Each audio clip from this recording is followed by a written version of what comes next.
Don't just stream, bet now. Go to ebattle.com.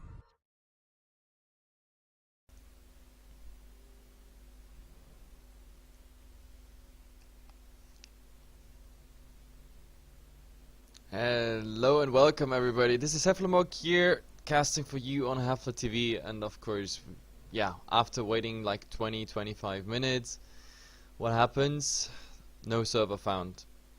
So let's see if we got everything now together. The second try to get in here. And Jesus Christ. I love to cast C, I hate to wait for C. That's pretty much the whole deal. Yeah, come on, we're ready.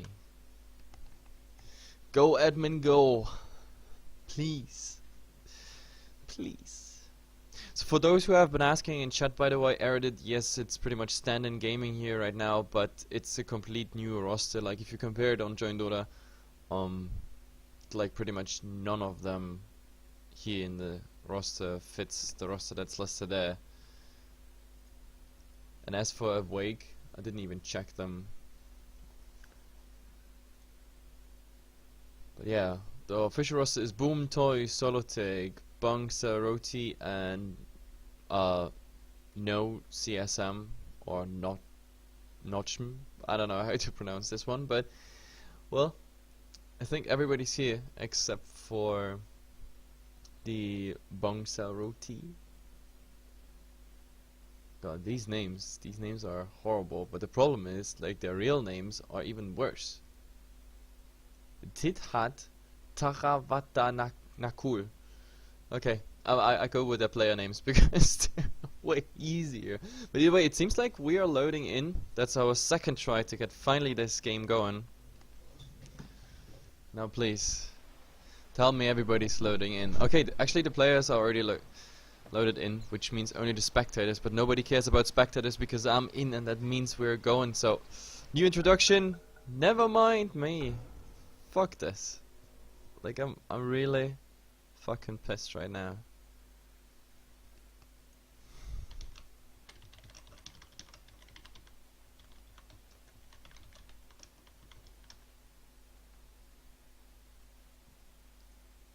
Jesus fuck.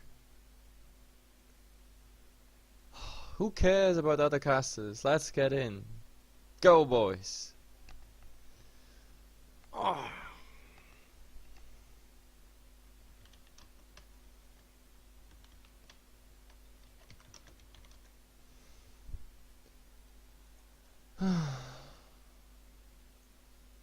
I'm not gonna comment on this because it's relatively early morning. I had a long night. I just woke up like an hour ago. If you want to hear my opinion that early in the day, it's just ranting and bad words that should never be on stream.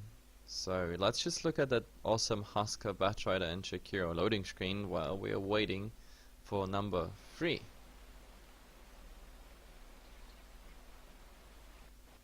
Oh my god, I can't believe it. I can't believe it, we're actually in, so finally I get to even switch my scene. There we go, drafting screen, and yeah, finally, going for a new intro. This is the Join Dota League Season 5 Division 2. My name is HeflaTV and you are listening here to a HeflaTV broadcast on HeflaTV 1. So let's see what we got. We have Erudite versus Awake. And now, well, let's hope the draft is faster than our waiting time before, because originally this was scheduled at 13:30 CET. Now it's 14, so we're actually 30 minutes past the start time of this match, which is, as mentioned already, not quite unusual for a CE match, but well, I was hoping for me having better luck. For all those who still know me, I haven't been casting since, I don't know, December, November, something like that, because I have been busy with organizing whatsoever. But of course you can always enjoy Culture, Grandis, Mike, Blackadder, More Rage Please, and other people. And well, if you wonder about the sound in my background, there's some construction going on with my neighbors, so well, I'm not sitting right now in the studio, which means I hope they stop drilling in the fucking walls soon. Either way, let's focus on the game. We have a Batrider there banned, as well as a Phoenix and an Axe. I mean, the Axe is a completely standard one. The Batrider is actually quite a surprise, so they expect a way to pick this awesome initiator. As the Phoenix, well, I mean, For those who, for example, watched yesterday Meepon versus wait, what was it? Power Rangers versus Meepon. There we had a Phoenix, for example, coming in. But to be honest, I think it's even in the current meta not a hero you should ban first unless you really know the enemy team. Vengeful Spirit, quite a common pick for Awake. You can't really do anything wrong with a Vengeful Spirit, but on the other side, they already know what they want. Bristleback, like a tanky frontliner right there with a Warlock. Big fat ultimate, of course the Warlock needs quite some farm, so we have to see if this Warlock is actually in a farming role, or if we see him on a support role and then later is trying to get some farm up. But of course a Warlock is of course just as strong as the items he got, so Arcanum Scepter, Refresher, those two items, they have to happen pretty much. But of course besides that, Bristleback is gonna be happy because there is a heal now on Erudite's side, makes him even tankier. And the fuck, can they stop drilling holes when I'm fucking on air here? Like I'm getting really angry right now. First I have to wait half an hour for freaking game, and then some people decide to drill holes in walls right when I'm casting. Either way, Ancient Apparition is coming out as the second pick for Awake, and now also the second duration or second rotation of bans are going on. The Titan, the big fat ultimate, getting banned. That's something Erudite doesn't want to have against them. And Awake, they focus even more on banning out certain heroes that could support and heal. Actually, both of them, of course, quite nice healers. We have the Wisp being banned out. Of course, a Bristleback IO combination would have been possible. And of course, the Dazzle might have been nice as well. I mean, since they banned the X themselves, a Dazzle would actually have been quite nice. I mean, Bristleback closing up to the target, getting healed, dealing some damage there, as well as slow, plus the Bristle slow from the Dazzle as well, and of course saving people with a Shallow Crave. That might have been quite nice, especially since you banned the Axe yourself, so you have to get rid of the Dazzle. That one I can understand. The IO, I think that's something you could have accepted. Well, either way, Erudite, they focus on banning a carry. Okay, that's quite interesting. So Jugger being banned out, Big Fat Ultimate by the Tide, Slark was already a core ban by Erudite, and of course the Initiator, which I mentioned already. Night Stalker now coming out. Is that our mid candidate? That's quite interesting. I mean, the Night Stalker is one of those heroes which you pick just to secure your mid game, your early game potentially. Of course, he's very item dependent, of course time dependent due to nighttime, etc. Let's see how this one works out. Of course, Ancient Apparition, for example, is one of those heroes that is easy falling victim to a Night Stalker. Like, you don't even need to be silenced. Like, he can just go for you. He's so fast, he will never get a Cold Feet proc. You can just hope Vengeful Spirit is somewhere around with your Cold Feet in combination, stunning him, and then getting the hell out of there. That might be something. But let's see. I mean, Awake still has to pick their mid. We still have to see at least one core. I don't think we're going to see some 4 protect 1 action here. See, even these days, mostly picks 2 cores, just like any other team out there. And, well... Oh, by the way, yeah, someone was asking about penalty time. Join Dota League. I mean, the teams are still late, but at least they adapted the league a tiny bit. Like, yeah, teams that are late, they get time penalty, and we were like on almost a max penalty for Erudite. I think another 10 minutes, and they would have gotten like a default loss because they were late. But they just managed it in time. But of course, they don't have much reserve time to play with. But it doesn't seem like they need it anyway. I mean, the Bristleback and the Warlock pick, they came really fast. The Night Stalker was also not after too long of consideration. And let's see, Awake, a Centaur Warrior. That's something I didn't expect, to be honest. And what I'm really afraid of is that Awake is lacking damage. I mean, of course, a Centaur Warrior. Like, I think the most famous core Centaur Warrior is played by Gavos, for example, but I just don't see him bringing the damage. Like, let's just imagine like the Bristleback gets like standard items plus the Warlock healing him, the Night Stalker being like all fast and everything. If he really goes mid and gets some items up as well, especially tankiness, then I have no idea how that Centaur Warrior is actually supposed to get them down. Of course, Ancient Apparition Ultimate, like 2 stuns and some burst damage is quite nice to work around with, but like at some point the Bristleback won't care. Heals, like original tankiness by armor, and of course a pipe is definitely something you'd have or something you want to have in this game.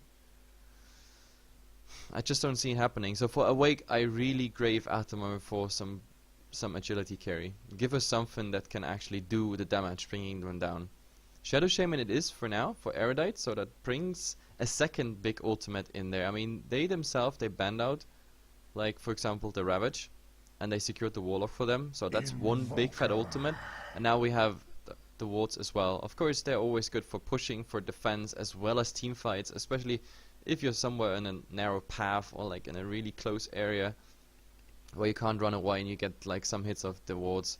And of course also hit the Shadow Shaman. If you get some farm up this game, or if this game goes really long, then there's always the potential for like the double wards, Aghanim's wards, even though the Aghanim's wards are not that strong anymore. I think the Refresher is by now the better choice. Either way, let's not talk about the Shadow Shaman. I mean, we know he is pretty much like a very versatile hero, like 2 CCs, Magical Burst, plus the ultimate we just talked about, but the Invoker. Talking about CC, I mean, the lack of damage lets me at the moment think about an Invoker that goes for Exort here, but then again, maybe you want to work with the EMP. It would be quite nice against heroes of Erudite. I mean, if for example Shadow Shaman Warlock gets hit by a big fat EMP, they couldn't go for their combinations. But then again, by the time they have their, for example, Refresher, then they will probably have enough mana pool to still get them through even with their EMP. And, well, Awake, I still have the feeling they need mana. Not mana. They need damage. I mean, of course they need also mana, but usually mana translates into damage. And I just don't think they have damage at the moment. Of course we have a nice combination, the stuns into a Sunstrike, if that's an Exort Invoker, that might be interesting. It will also be a second global, Ancient Apparition Ultimate plus Sunstrikes, might be interesting to explore, but I'm not so sure if that's really enough. And yeah, finally we get something. The TA is facing the Sniper in the end, so Sniper has to pull this through, but the problem I have is that the Sniper, he's everything but tanky, and on the other side we have a lot of heroes that are tanky enough to survive against the Sniper. So Bristleback will definitely not care too much. Night Stalker pretty fast, he can go for the Sniper, slow the Sniper. We have Temple Assassin, you have to eat through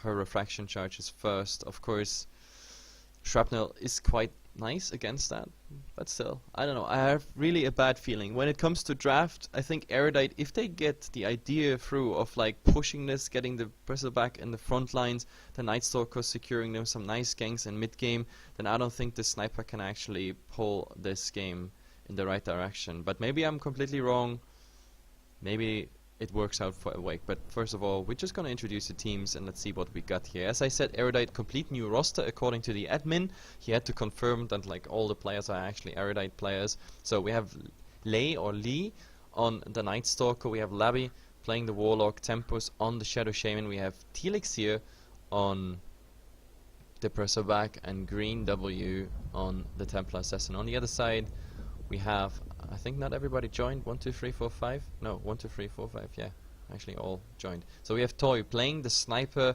like he's gonna have, well, he has to be really focused this game. Like if he gets ganked too much, if he doesn't get farm, I mean they have some sort of defense with, say it with the Ancient Apparition Invoker plus the Shrapnel combination of the Sniper, but still, if Erudite really makes it with the wards and the Warlock ultimate, I think they can even break against this defense, and that's a relatively early high ground possibility. Either way, we have Gob GB, I really hope I pronounced this correctly, Gob GB on the center. We have YO2, well I can tell you that because you die without O2, but YO2 is playing the Ancient Apparition. We have Boom on the Vengeful Spirit, and Solotic is playing the Invoker. And now, well, the one who disconnected, the frontliner for Erudite, he actually rejoined, and now I'm hoping we actually get this game going. There's already like some little drawings here on the map if you see it. I don't know if this is really a discussion. At the moment the vote for the Sniper votes with the Vengeful Spirit for mid directly in here, and we have the other two voting for going long lane and then into the jungle. But it seems like both of them plan to go for some early gank training.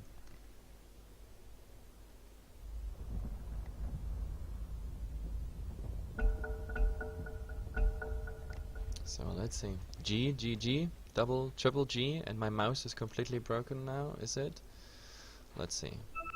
No. The only problem I have at the moment is that, like, I mean, my smooth drag, it still shows my cursor. What did you do, Volvo? What did you do with the last patch? Like, seriously. I'm not casting for a month or so and everything's broken. So I guess I have to use keyboard and adjust my stuff. Let's see. I have to even go slower on that one. It will still be not the very optimal thing. I'm so used to smooth drag. Either way, we have a 3-man team at the moment going for Erudite here in the bottom line, and 2 others actually scouting out what's coming here from the left. But the question is, no, I don't think this is actually happening, because what they need is the Vengeful Spirit stun. Then it might happen. I mean, the Shadow Shaman is damn slow. Oh, there's the shrapnel. Oh, they really want to go for it. Look at this. All they need is 1 stun, and that's the first blood.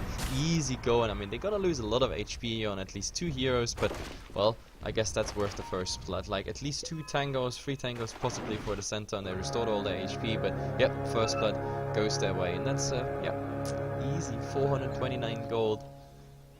A good start here for Awake. I didn't think they go onto the tier 2 tower, but apparently I was completely wrong. Either way, they're going into their lanes. We're gonna have the Invoker ending up on the mid lane. Oh no, we have the Sniper ending up mid lane. That's the question. No, Invoker is skipping the entire mid lane, and yeah, he's going safe lane. He's gonna be a bit late, probably for the first creep wave, which already arrives here. And the Sniper ends up here. He's facing the Night Stalker, and of course this is bad news for the Night Stalker. If we have this Sniper go on at least 1 or 2 points and take aim, he can harass the Night Stalker quite heavily, and we have to see how fast the Night Stalker gets bottled up and has to spam the Sniper out of lane. We have 1 support sticking around the Ancient Apparition here, but I don't know really for what that is. Oh, it just buffs him with Chilling Touch, so he gets some hits in the center. He's gonna be left alone here on this lane, but he's facing a Templar Assassin. Not really a chance for him to get anything done here. That's the biggest problem.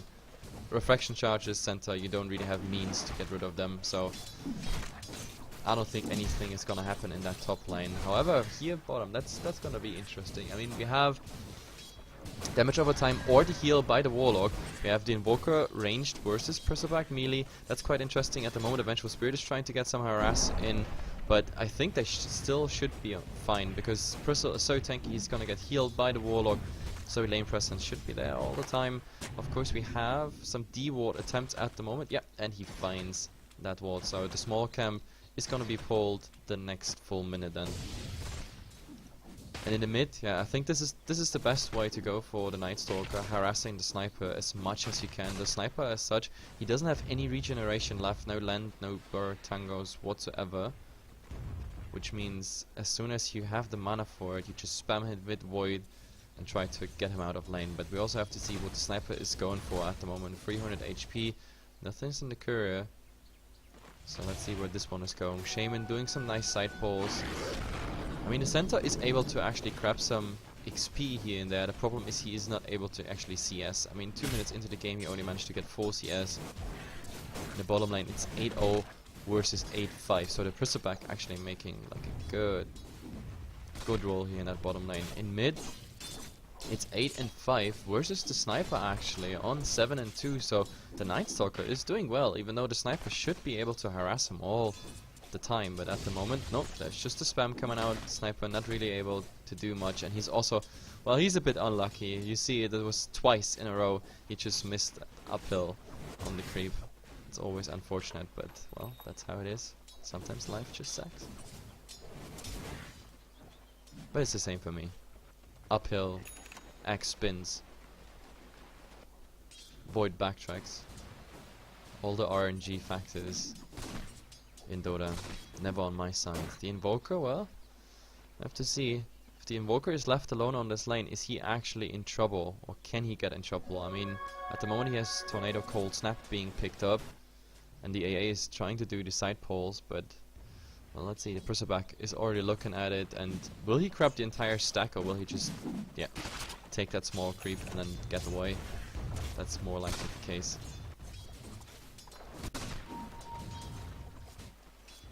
On top, well, So far the game, I mean 3 minutes and 30 in, and it's really just all about grab that CS, grab the XP, and oh, do we have something going here? I mean, he's in range, there's the stun, secondary stun coming up, and that's an easy kill. The second time the Shaman is going down, this is also now free experience those on those neutrals. Definitely good, definitely nice for the center. I mean, the center is one of those heroes for Awake that definitely need the Blink Dagger for the initiation. I mean, he's really the one who's scaling so nicely with that Blink Dagger. If he gets that up quite early, then they can keep on going. Alone, for example, a gank on the Night Stalker, but talking about the Night Stalker here, he's actually going for it with the double damage there, the right click. What they need is a stun right now under the tower. This is so unfortunate, but of course the Warlock is coming from the side, just saying, hello, I still got you. So Sniper versus a Night Stalker trade. Well, that was pretty ballsy by the Night Stalker, but he really just did that because he knew some supports are coming up. We have a Smoke Shaman in the mid, not being detected, that ward being placed, and oh my god, look at this. Look at this. This is just perfect. Perfect and unfortunate, of course, for Awake. I mean, pop in a sentry here, and the Observer there on the other side and not in range. However, let's look in the other lanes. I mean, the Prismback getting quite some harass damage here in by the Invoker, but I don't think the Invoker can really solo kill him. Oh, the Sniper being slowed. What they need is the CS. I mean, there's a Hex up that's on the Vengeful Spirit. He's no, oh my god, he's actually stunning the other ones up. Now some heals coming up on the Shadow Shaman, but it's too late. He already got the damage. In the end, the Sniper is going down for Shadow Shaman, and now the Warlock actually has to run. Like the people that have the Chilling Touch up, they hit like a truck regardless of what hero it is, and in the end, well, they make it out. And this time the trade was actually better for Erudite. I mean, the Sniper is the core, you have to shut him down, and that's exactly what they achieved, and they only have to sacrifice the support for it. You can't ask for more, absolutely not. The center, well, Tranquil Boot's done.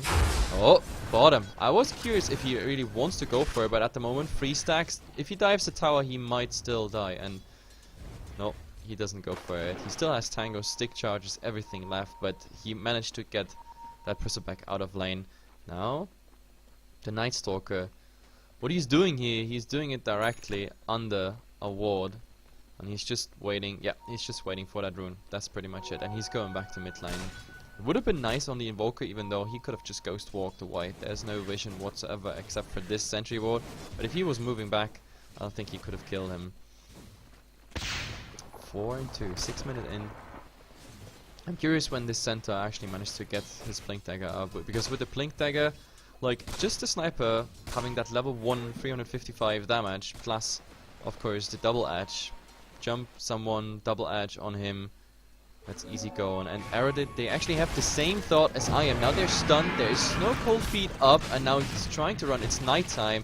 What they need is really a lot of damage or another stun, but he's at the moment just running through the tower, and that should be just fine. Well, that was unexpected. In the end, this actually ended so badly for Awake not finding the kill here, because Ancient Apparition was completely out of mana.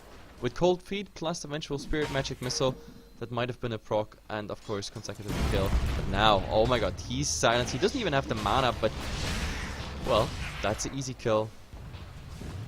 Even if he wasn't shackled or silenced, he didn't have the mana for his stun, so he was definitely out of the pool there.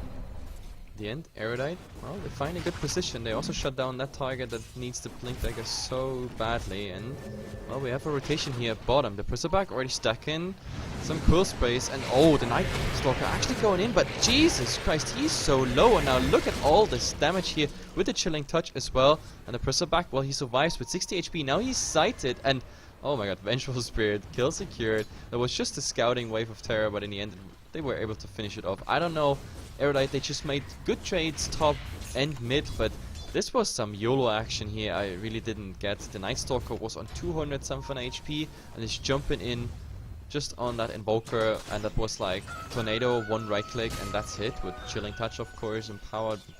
I don't know why he was going for it, I really don't understand, but of course, that translates into even more free farm for the Invoker. And well, what is this Invoker going for at the moment? Is that a Midas after Face Boot? Not really sure. 1,800, sure, why not? You could buy it pretty much soon, and Well, we have invisibility actually given to the Vengeful Spirit, and now they could find someone, anyone, but of course they have to be careful because, oh my god, what's the Bristleback doing? Is that actually a dive under the tower? There is an Ancient Aberration still around, but the problem is he only has Chilling Touch, and that's it.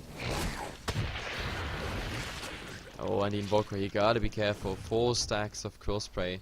That's something you don't want to do. And Vengeful Spirit, there's not a Sentry Ward up. This is just the Observer Ward, so he's actually seeing exactly what's happening.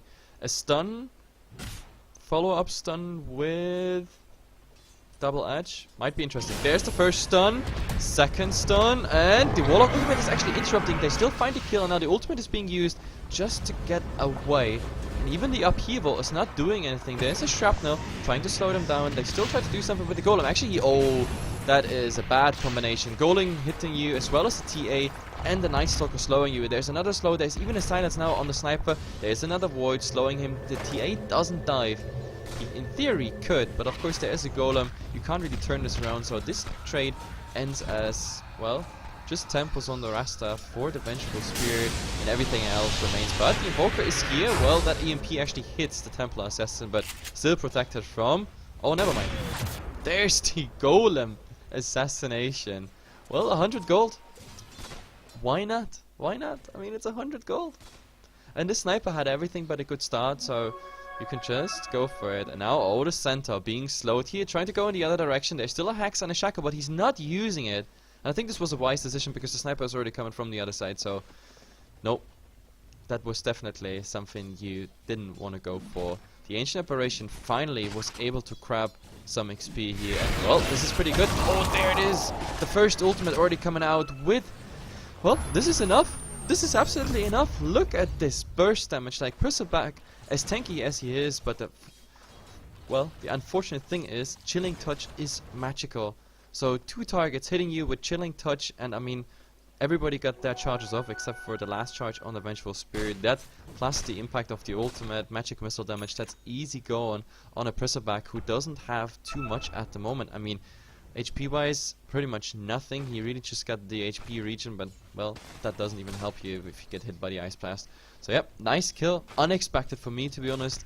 I really thought they're just, I don't know, driving him out of lane, but it translated perfectly into a kill. And even the Invoker was getting his Sunstrike in there just in case. But oh, in the mid, nice one. The second Ice Blast, 2 Ice Blasts, 2 kills. The Ancient Aberration has a perfect score at the moment, and of course the Shrapnel and everything else held there as well. Awake going for nice precision strikes, finding what they need. I definitely like their approach. I definitely like it. And now, of course, the Centaur, that Blink Dagger, that was so important. It was so important to get it up. We finally have it, seen the first time in action. And also the Sniper now, 3 points in take aim, which means he can like siege towers now from a safe distance without being scared. It's daytime, so you pretty much see all the towers. Tier 1's Bristleback. He decided not to go for the lane. He's farming Ancients at the moment. Went for a bottle. Well, not so sure if that's really the most effective way to farm at the moment. Of course, yeah, he's finishing it and then probably going back to lane. Well, there's a bounty rune to grab to refill his bottle.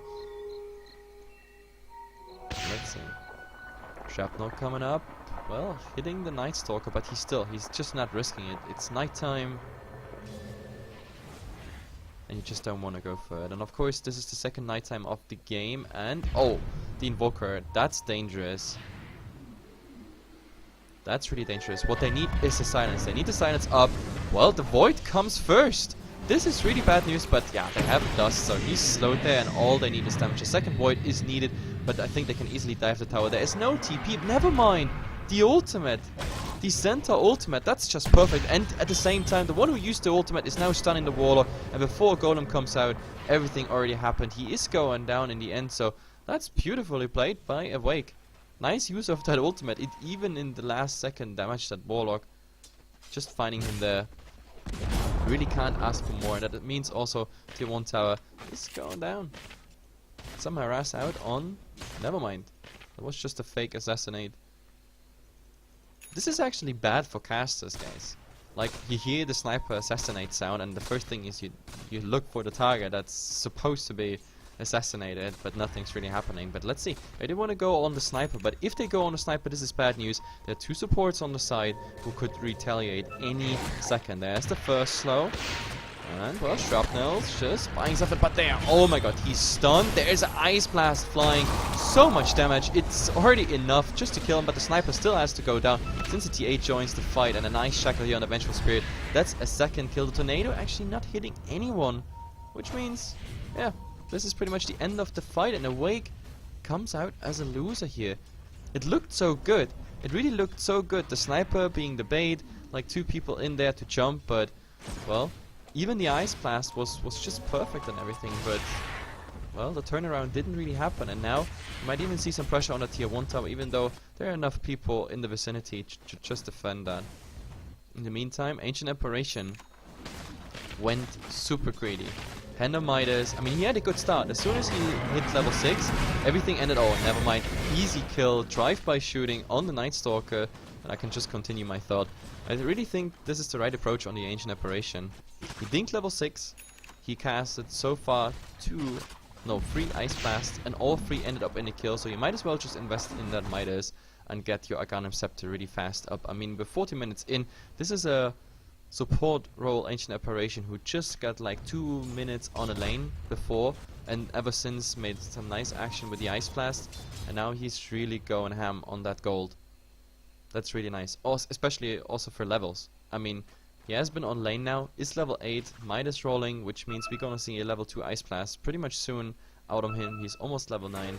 Like, you can't ask for more if you're Ancient Apparition on support role. So let's see what's going on. Looking at the net worth at the moment, 50 minutes into the game, the TA is doing the best job at the moment for Erudite. The Night Stalker, well, the Night Stalker is actually a disappointment. Like, he really is. I mean, that was our mid here. He's on 3.2k, but like pretty much everyone except for the supports on both sides are above him. That is pretty much, I mean, the reason is simple.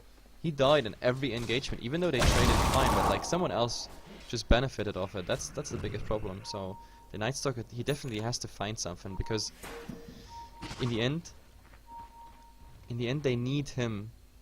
Not just for the ganks, the slows, and the silence, they also need him in a tanky role, otherwise he will just eat some damage and the sniper will assassinate him at some point.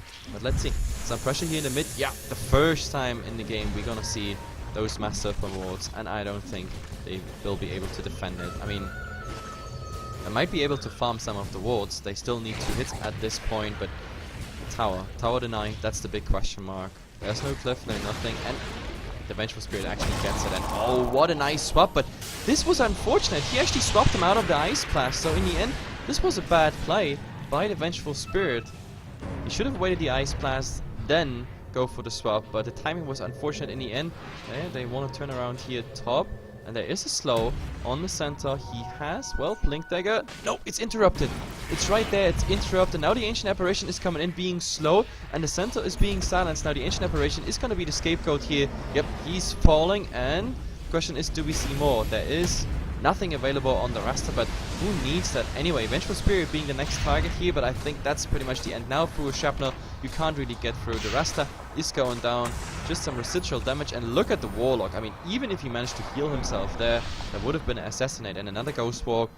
The Invoker looks for more. There is a Night Stalker somewhere in the vicinity. Yes, now they see him. What they need is a slow, and look at this first hit, first proc on the sniper. Easy going, they're gonna get him down, and in the end, the TA is TPing here from the secret shop to the tier 2 tower, because he knows if he's getting discovered, that would have been another kill, and that would have been pretty much a 4-man trade, which you don't really want to go for. Ah well, the fight recap doesn't even recall the other fights going on, just the last one either way. Oh, nice go here on the ancient, I say. The Ancient Aberration, of course, is also part of this fight, but in the end, not much is happening. The Bristleback is gonna survive this. It's just a level 1 Ice Blast. But let's see. He also has the invisibility rune, so he's getting safely out of here. However, Awake, they got rid of the Bristleback, and they find the tier 1 tower. So 15 and 8, 18 minutes in. We have to look for the crafts the first time, while of course Ancient Apparition, what else? He's farming. In experience, 3k for Awake. The Midas makes that of course easier, and well, the Midas is also supporting this gold craft, even though the gold craft is pretty much just showing us like who is really leading in in terms of like having the better team fights, having more towers. I mean, at the moment it's 3 tier 1s. No, 2. I'm bad at counting today. It's early morning. This tower is still standing, so it's 2 for 1 when it comes to the tier 1 towers. But let's see what's happening here. 4 already bottom. Erudite grouping up. They got enough. They don't want to go for single stuff. They really want to just go for it. But Awake says, no, we take a stand here. Here and no step further. That's what they say. But the biggest problem is, well, we have 2 people here. It's the Invoker plus the Ancient Apparition. And oh, there's the EMP. Does it actually hit anyone? No. It doesn't connect to anyone, but there is... Look at it. Look at the center. He's trying to do something. There's a nice Ice Blast hitting too, but he didn't get the stun off anything. There's the stun. That's already 1 kill. The Presser back being super low. We don't have a Magic Missile right now, but the Assassinate, yes, the Assassinate will just finish him off. Another Tornado. Well, holding them all in place. The Invoker still down, but the problem is, yes, the Night Stalker has to pay for it. And another stun here on Templar Assassin. There's even... Oh my god. There's even that dust, a second dust used. And the one who made it out just gets the chaotic offering ready. I mean, they needed that chaotic offering for this fight. That might have made a difference, or might have at least, I don't know, made it 2 for 3, 2 for 4, something like that possible. But in the end, without the Warlock ultimate, nothing really happened. The chains didn't hit anyone. And the heal also didn't make too much of a difference. So in the end, Warlock ends up having some free farm. Sure, well, they lose that tier 1 tower. But that is for the price of 4 people going down. So Erudite at the moment taking a heavy beating. And it doesn't look, I don't know, like getting much better soon. Even that invisibility rune might be a bad awakening for those people who just respawn and might be out of position. For example, that Shadow Shaman is an easy kill. 700 HP. You can easily get that on a Centaur Warrunner. Easily. But let's see. There used to be a Sentry Ward here, but it's just ran out. So in the end, oh, there's a slow on the Vengeful Spirit. They think he's alone. That's definitely a kill, so we have to look here. Oh, and they just go for the retreat. In the end, even that ultimate makes it possible for the Vengeful Spirit to buy some time. Is there an Ice Pass coming? Yes, it hits, at least on the Night Stalker, but I don't think it's enough for kills. That means the TA is just going ham now here on that Ancient Apparition. What he needs is 1 more slow. Never mind, the Void is just taking it away. But now, well, there's the entire circle coming around TA. Oh my god, invisibility, but he's slow. That Orchid's just doing it. And now Chaotic Offering used on the Sniper. Easy one. And, oh well, the slow is here on the Invoker. It's getting interesting. No Tornado, no nothing available. He's trying to hide, but you can't really hide. Golem and 3 heroes just following you. In the end, the Centaur is the one surviving. So from a 1-4 trade, we go into a 2-4 trade. Now Erudite actually being the one coming out on top. Well, that's quite interesting, I have to say. That's quite interesting. Of course, the Golem now farming the Ancients here. Not quite sure if that's even enough. Golem losing a lot of HP. Maybe a little go here on the Bristleback, but no. They can't really kill each other. And look, in the end, the Golem is not getting the Ancient. That is really bad news. If you would have sent it to lane, we might have seen some CS, but in the end, Warlock, that was not quite an effective use of your little Golem. So yeah, still, Erudite makes a strike back, and we see it already. The fall began, and now TA, of course, well, he got enough to go for a rush, I think. The problem is, if they just suspect it, they have good means to scout it. For example, with the Sunstrike, and now the Sniper is coming, and we're gonna see Shrapnel. Shrapnel being cast. If the Shrapnel is going in here, this is really bad news, and at the moment, nope, they just want to go for the Sniper, but the Centaur ultimate is just making that return, and the problem is Roshan keeps on losing HP. Oh, we have a little go here, Warlock versus Centaur. In the end, that's not gonna do anything. And they're gonna farm the wards. They're gonna farm the wards. The Night Stalker died, is buying back TP to the tier 2 tower, and now we have to see, they wanna secure that Roshan. They can't say, yo guys, I mean, we just committed an ultimate, we just committed a buyback. We have to do something with this, but at the moment, the Invoker is sitting in the Rosh Pit. Invisible, of course. And let's say the TA is just getting beaten up by a Golem at the moment. I think both teams have no idea what's really going on the other side. I mean, we have here the high ground vision is secured by Erudite. So at the moment, Awake is completely blind. They have no idea what's going on here, and if they make, I don't know, a wrong step, like this. They might be caught out. Is there a Hex coming? Yes, the Hex is coming before everything else but the Tornado. Just on a Night Stalker. There is an EMP, and oh my god, this EMP, it's gonna hurt. Two people completely out of mana. Nice Ice Blast here. And Earn as well on the Rasta. TA is going down. The Rasta is most likely to fall. The Prismback is trying to go full ham, but at the moment, nope, they're gonna lose him as well. And there is another stun here on the Night Stalker. That's him down with no option of buyback. And of course, Awake knows that, which means Roshan, who is still below 50% HP, is just getting a heavy beating right now here. Erudite, they lose Roshan. Roshan, they started, and Awake is saying thank you. That's a lot less for us to do. And in the end, well, look at it. Ancient Apparition. Use your Midas. Use your Midas, please. Nope. It's not happening. But either way, instantly going back to the lanes, instantly farming because they know they're ahead in gold and net worth. Gold, net worth, and XP, that's what I wanted to say. And well, they try to boost that even more. We are 700 gold even away now from the Aghanim Scepter on the Ancient Apparition, as well as only 1.5 level till level 3 Ice Pass. And this is gonna hurt. This is really gonna hurt for Erudite. If you have an Ancient Apparition with Aghanim Scepter and level 16 at 25 minutes, Ancient Apparition that is really just in a support role, or supposed to be in a support role, that really hurts. It really does. So let's see what the graphs say. They completely recuperated, going back in Awake's half, and well, that was this one little good trade for Erudite, but the overall direction is still Awake's direction.